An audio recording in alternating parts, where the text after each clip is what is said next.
दोस्तों नमस्कार। आज भी इलाहाबाद और प्रयागराज में सिविल सेवा की तैयारी हजारों छात्र करते हैं और उनमें से लगभग 80 से 85% छात्र ग्रामीण परिवेश से होते हैं। उनमें से लगभग आधे छात्र हाशिए के समाज से होते हैं और उनमें से ज़्यादातर छात्रों को यह जानकारी नहीं होती है कि सिविल सेवा की तैयारी वह कैसे करें और वह सफल हो पाएंगे या नहीं हो पाएंगे। और उनके घर वाले भी नहीं समझ पाते हैं कि आखिर हम अपने बच्चे को लेकर के क्या फ़ैसला करें। इन सब मुद्दों पर तमाम छात्रों ने हमसे गुजारिश की थी और कहा था कि किसी सिविल सेवा के अधिकारी का जो सिविल सर्वेंट हों या टॉपर हों उनका इंटरव्यू लेकर सामने आएँ और तमाम मुद्दों पर बातचीत रखें। ऐसे में हम PCS के टॉपर 2008 बैच के टॉपर संतोष यादव जी से बातचीत की है हमने और हमने कई मुद्दों पर बेसिक जानकारी उनसे चाही है कि आखिर ग्रामीण परिवेश से जो बच्चे आते हैं, जो छात्र आते हैं, उनके अभिभावक और वह छात्र खुद अपना आकलन कैसे करें और अपना आकलन करने के बाद अगर वह फिर भी जिद है उनकी कि सिविल सेवा में हमें जाना है तो वह उसके लिए किस तरीके की तैयारी करें, किस तरीके की पढ़ाई करें और किस तरीके का अप्रोच अपनाएं। क्योंकि कोचिंग और जो तमाम संस्थान ऐसे हैं जो नीम हकीम वाली कहानी है एक कि लोग अपनी दुकान चलाने के लिए खोलकर बैठ जाते हैं। ऐसे में उन छात्रों का बड़ा नुकसान भी होता है, शोषण भी होता है। उस सब से बचने के लिए क्या कुछ करना चाहिए, इन सब मुद्दों पर हमने संतोष यादव जी से बातचीत की है। पेश है बातचीत के अंश। नमस्कार दोस्तों। सिविल सेवाएं यानी IAS और PCS सदैव से एक आकर्षक कैरियर रहा है। उत्तर भारत खासकर हिंदी पट्टी के राज्यों में करोड़ों युवा यही सपना लेकर के पढ़ाई करते हैं। लाखों अभिभावकों की भी दिल की यही इच्छा होती है कि उनके पाले, उनके पुत्र पुत्रियां, उनके बच्चे सिविल सेवाओं में जाएं। न सिर्फ ह्यूमैनिटी यानी जिसको सामान्य भाषा में आर्ट साइड कहा जाता है, बल्कि उसके अलावा भी जो लोग इंजीनियरिंग या मेडिकल के बैकग्राउंड से आते हैं। मैंने कई इंजीनियरिंग के IITs के, कई मेडिकल के टॉपर्स छात्रों के मुंह से ये सुना है और मेरा अनुभव है इस मामले में, जो कहते हैं कि अल्टीमेटली वो सिविल सेवा में जाना चाहेंगे। तो कुछ तो बात होगी सिविल सेवा में ऐसी। तो दोस्तों, एक सिविल सर्वेंट के नाते मैं जहाँ कहीं भी जाता हूँ मुझे इन सवालों का सामना करना पड़ता है बार बार कि साहब सिविल सेवा में जाने के लिए क्या रिक्वायरमेंट है, क्या पढ़ाई करें, कौन सी किताब पढ़ें, कैसे तैयारी करें, कितना समय लगेगा। ये प्रश्न बड़े गूढ़ हैं और ये व्यक्ति से व्यक्ति, अलग अलग व्यक्ति में ये अलग अलग प्रभाव पड़ेगा इनका, या अलग अलग व्यक्तियों की क्षमताएं अलग अलग होती हैं। तो उनको ये समझना पड़ेगा कि उनकी व्यक्तिगत क्षमताएं क्या हैं, वो उसके हिसाब से निर्णय लें। इसलिए मेरा मानना है कि अगर आप सिविल सेवा में जाना चाह रहे हैं या आप अपने किसी परिवार के किसी सदस्य को या अपने पुत्र पुत्रियों को या अपने भाई बहन को, किसी को लोक सेवाओं में भेजना चाहते हैं, सिविल सेवक बनाना चाहते हैं, तो उससे पहले उनका एक असेसमेंट ज़रूर कर लें।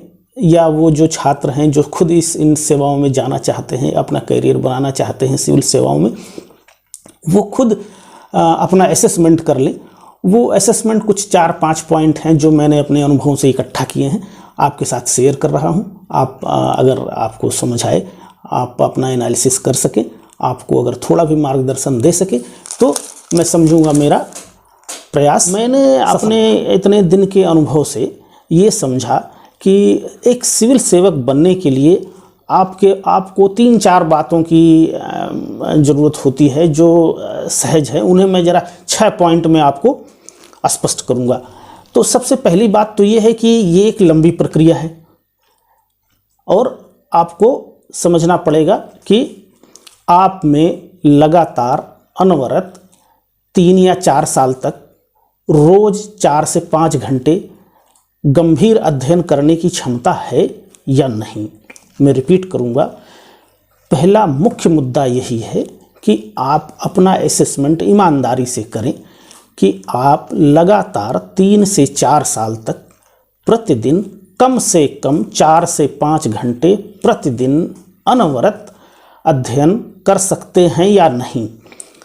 अगर आप ये कर सकते हैं तो ही आप सिविल सेवा में जाने के बारे में विचार करिए।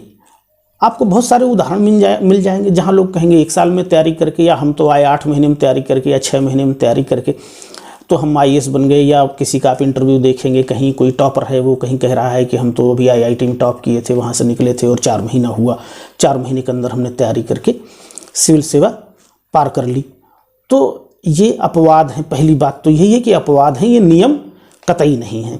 दूसरी बात, उन्होंने वह बात नहीं बताई जो वो पहले से करते रहे हैं, पिछले 4-5 साल से वो करते रहे हैं।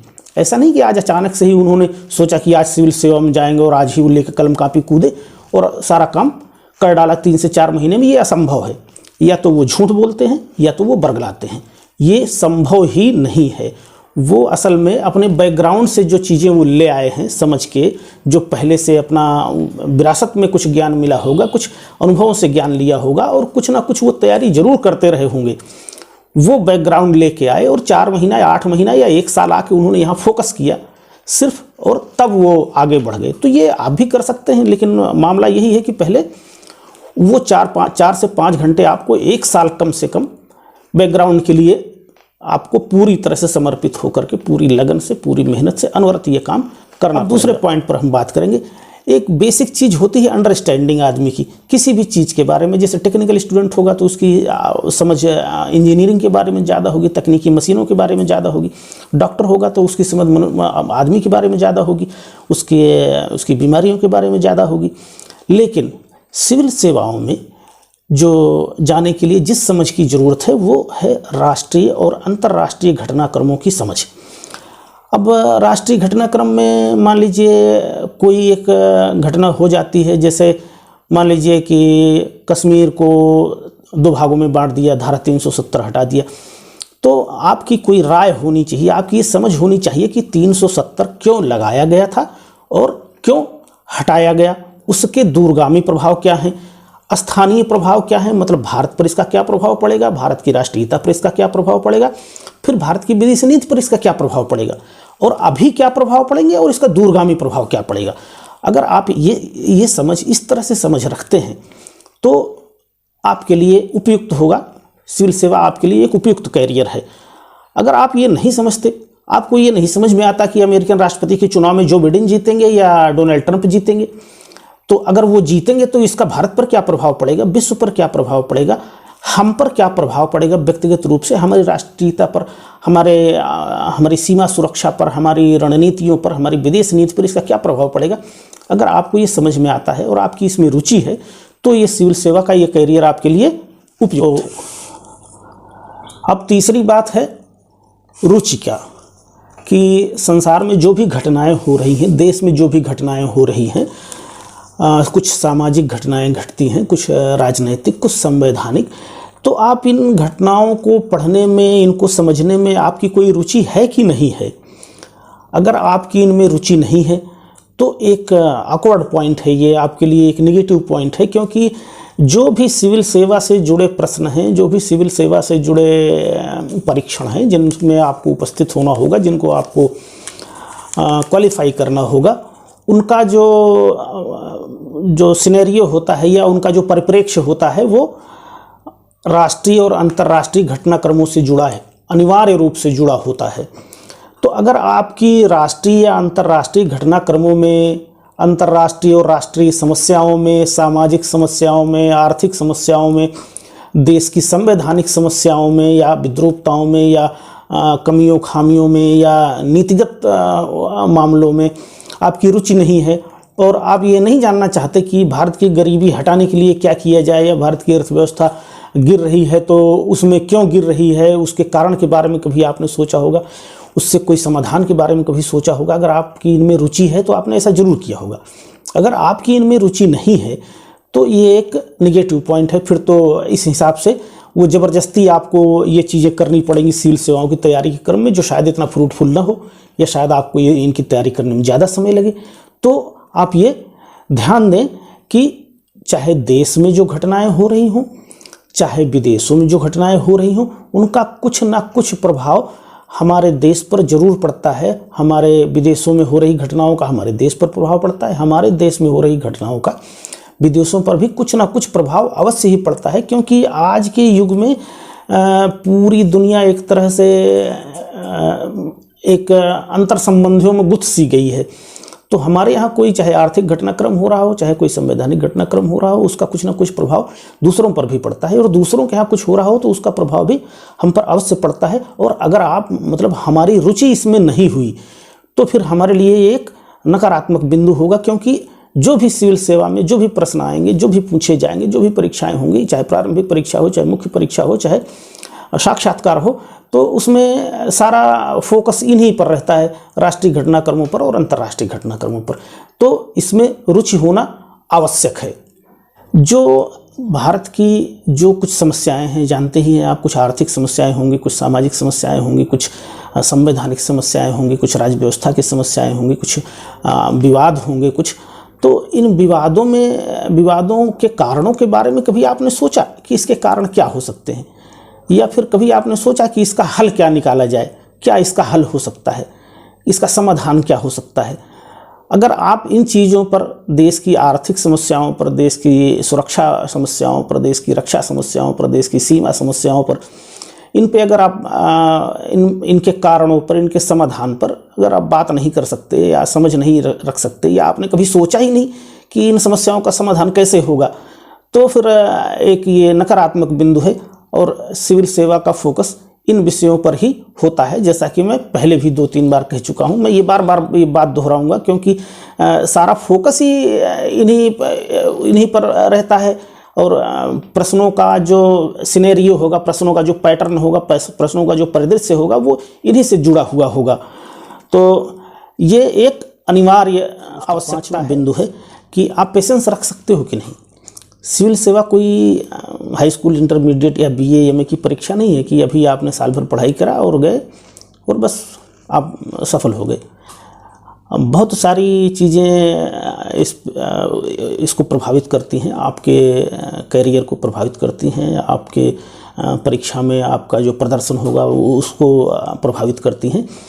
तो हो सकता है कि आप बहुत ईमानदारी से मेहनत करें, जो भी रिक्वायरमेंट है वो सारे रिक्वायरमेंट आप पूरी करते हो, लेकिन हो सकता है आप जब पहली बार परीक्षा दें तो आप सफल ना हो। कई लोग पहली बार में प्री में ही सफल नहीं होते, कई लोग पहली ही बार में उनका सिलेक्शन हो जाता है, कई लोग तो टॉपर लिस्ट में होते हैं 1 2 3 4 5 में।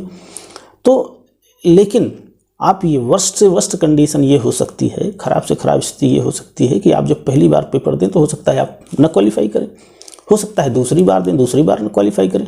मेरा कहने का आशा ये है कि अगर आप में 4 साल तक 5 साल तक धैर्य रखने की क्षमता है, आप 5 साल तक धैर्य रख सकते हैं, ये धैर्य रख सकते हैं कि अगर सिलेक्शन नहीं होगा तो अगले बार फिर ट्राई करेंगे, और उसी मेहनत के साथ, उसी लगन के साथ, उसी समर्पण के साथ, उसी ऊर्जा के साथ और उसी कंटिन्यूटी के साथ तो ही आप इस सेवा में आने के बारे में अपना टारगेट बनाइए, अपना लक्ष्य बनाइए। अगर आप में धैर्य नहीं है, आप 1-2 साल मेहनत करेंगे तो आप अपनी मेहनत, अपना परिश्रम, अपना बहुमूल्य धन और वक्त जाया करेंगे इसमें।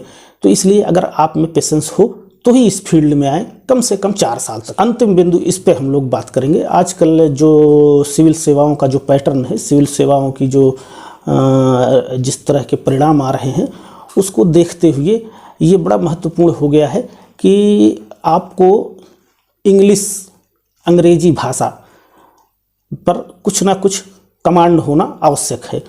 मेरा कहने का मतलब सिर्फ इतना है कि ये ज़रूरी है सिविल सेवाओं के लिए कि आप इंग्लिश को शुद्ध शुद्ध पढ़ सकते हो, शुद्ध शुद्ध लिख सकते हो, उसको अपने हिंदी, अपनी भाषा में, अपनी मातृभाषा में, या जिस भाषा में आप परीक्षा देना चाहते हैं उस भाषा में आप उसको लिख सकते हो। जैसे मान लीजिए इंग्लिश अखबार हों, इंग्लिश पुस्तकें हों, अंग्रेजी भाषा में लिखी पुस्तकें हों, अंग्रेजी के अखबार हों, अंग्रेजी की मैगज़ीन हो, ना कुछ हो तो इंटरनेट पर जो सामग्री उपलब्ध है मान लीजिए उसी को आप पढ़ते हैं। तो इंग्लिश आपको आना ज़रूरी है, इतनी समझ इंग्लिश की होना अनिवार्य है कि आप उनको पढ़ सकें, आप उनको समझ सकें, फिर आप उनको अपनी भाषा में लिख सकें। अखबार भी, मैगज़ीन भी, पुस्तकें भी और कुछ अन्य से जहाँ से भी ये मटेरियल मिल सके वहाँ से। और सबसे ज़रूरी ये है कि इन्हें पढ़ करके अपनी भाषा में लिख सकें, उनका नोट्स बना सकें, उनको समझ भी सकें और समझा भी सकें। तो हमने आपको सिविल सेवा में जाने के लिए जो कुछ न्यूनतम अर्हताएं हैं या कहें जो न्यूनतम आवश्यकताएं हैं, मूलभूत आवश्यकताएं हैं, उनके बारे में हमने आपसे चर्चा की। असेसमेंट करना ये जरूरी है। आत्मविश्लेषण ही पहली सीढ़ी है। आप जिस क्षेत्र में जा रहे हैं, जहां करियर बनाने की सोच रहे हैं, उसके बारे में आप कितने अवेयर हैं, कितने जागरूक हैं, कितनी चीज़ें समझते हैं तो ही उस फील्ड में आगे बढ़ें। अपना असेसमेंट करें, देखें। आप मुझसे सहमत भी हो सकते हैं, असहमत भी हो सकते हैं, लेकिन अगर आप सहमत हों, आपको लगे कि मेरी बातों में सच्चाई है और यही तरीका है सिविल सेवाओं में करियर बनाने से पहले आत्मविश्लेषण करने का, तो अपने दोस्तों के साथ ज़रूर शेयर करें। नमस्कार।